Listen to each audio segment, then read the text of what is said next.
السلام عليكم ورحمة الله وبركاته. ازيكم عاملين ايه؟ يا رب تكونوا بخير. مش عايزين بقى تعملوا اكل وعندكم يعني مش عايزة تعملي اكل وعايزة تعملي في نفس الوقت اكل الولاد عايزين ياكلوا، ومكسلة وملكيش نفس ومش عارفة تعملي ايه اصلا، وجربت كل الطرق وزهقتي. تعالي بقى هنعمل حاجة جميلة جدا سريعة جدا، كلها في وok واحد او في طاجن واحد. الولاد هيعشقوها وهيحبوها، يشكركوا عليها، هتغير مفهوم الفراخ وطعم الفراخ معاكي.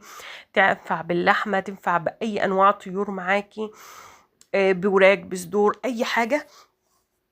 ومش هتاخد منك وقت ولا مجهود، وهتبقى حاجة عظمة كده وتغيير تمام زي الفل. أنا بقى كان عندي نص فرخة ومليش مزاج بقى أعمل أكل خالص. طب اعمل ايه؟ طب اعمل ايه؟ الولاد هيجوا ياكلوا. طب انا ماليش مزاج اطبخ واعمل واكل والكلام ده خالص.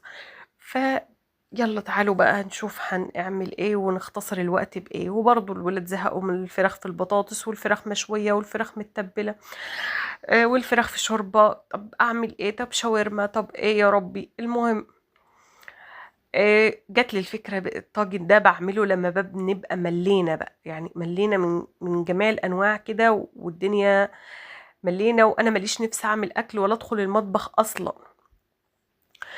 قطعتهم كده وقطعت الجزيئات بتاعتها جدا، وكنت ماسكه شويه بصل كده مقطعاهم جوانح.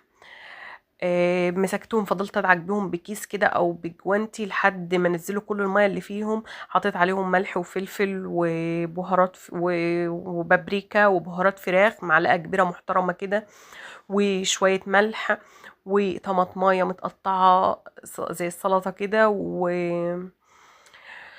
وفلفل حار بقى، مش حار الوان، دي بتاعتك بقى اللي موجود عندك في البيت. هتحشي الفراخ بيهم بقى. بنبقى نزلنا المية بتاعت الصوص دي كلها، والبابريكا بتديها لون خطير خطير خطير يا جماعة. طبعا ايه، هنحشي الفراخ كلها، مش هنخلي فيها حتة كده، ما ندخلش الخلطة والصوص الجميل بتاعنا ده فيها.